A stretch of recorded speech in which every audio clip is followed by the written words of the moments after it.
உள்ளது. இந்த நாளில் கூட பார்வைக்கு இன்பமானது. நம்ம பார்க்குறதெல்லாம் இச்சிக்கிறோம். நம்ம பார்க்குறதெல்லாம் நமக்கு இது வேணும் அது வேணும்னு சொல்லிட்டு கண்கள் பார்த்த எல்லாம் நாம் செய்கிறோம். நிறைய காரியங்கள் அது தவறா சரியான்னு பார்க்கறதில்ல. நம் கண்ணு பார்க்குறத நம் மனசு செய்கிறது என்று இந்த நாளிலே தியானிக்க கடமைப்பட்டிருக்கிறோம். நம்ம பார்வைக்கு எதெல்லாம் இன்பமாக இருக்கிறதோ அதெல்லாம் சரியானவைகள் அல்ல என்று இந்த நாளிலே ஆவியானவர் உணர்த்துகிறார். முதலாவதாக ஆதியாகமம் 3ஆம் அதிகாரம் 6ஆம் வசனத்தை பார்க்கும் பொழுது, ஸ்திரீயானவள் புசிப்புக்கு நல்லதும் பார்வைக்கு இன்பமான கனியை கண்டு அவர் ருசித்து பார்க்கல, அந்த பழத்தை எடுத்து பார்க்கல, ஆனால் பார்வையிலேயே அதை இச்சித்தாள். அதனால தான் பாவம் பிரவேசித்தது என்று நம் அனைவருக்கும் தெரியும். தானும் புசித்து தன் கணவனுக்கும் கொடுத்து மிக பெரிய பாவம் செய்ய காரணமாக இருந்தால். இதற்கு காரணம் கண்ணினால் இச்சித்தாள் என்று நாம் வாசிக்கிறோம். இரண்டாவதாக சிம்சோன் கண்களுக்கு பிரியமான பெண்ணை திருமணம் செய்ய முயற்சித்து முடிவில் கண்களை இழந்தான். அந்த கண்களினால் இச்சைகளினால் பாவத்தில் விழுந்து அதனால் தன் கண்களையே அவள் இழக்கக்கூடியதாக காணப்படுகிறது.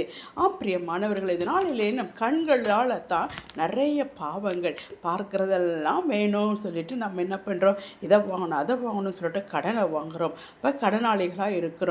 பின்பு அதிலே நம்ம மூழ்கி கிடக்கிறோம். அந்த கண்களுக்கு இன்பமான காரியங்களிலேயே அதிக நேரங்களை செலவழித்து நம் ஆவிக்குரிய வாழ்க்கையில் ஒரு கேடு உண்டாக்குகிறோம்.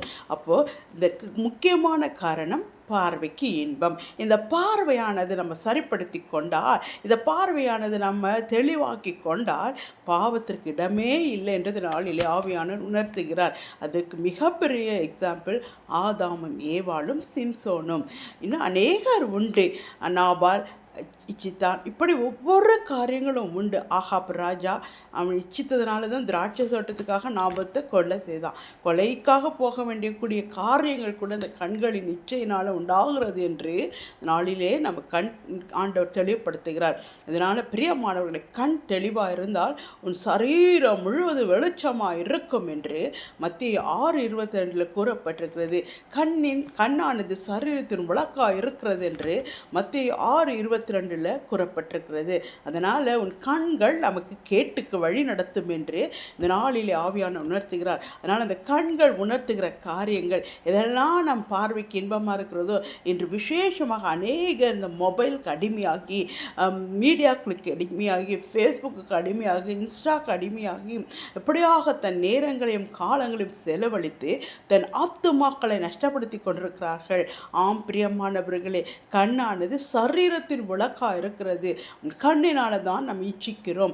பார்வைக்கு இன்பம் என்று தோன்றின காரியங்கள் எல்லாவற்றையும் செய்து செய்து கேட்டுக்கு போகிற வழியை நாம் தெரிந்து கொண்டிருக்கிறோம்.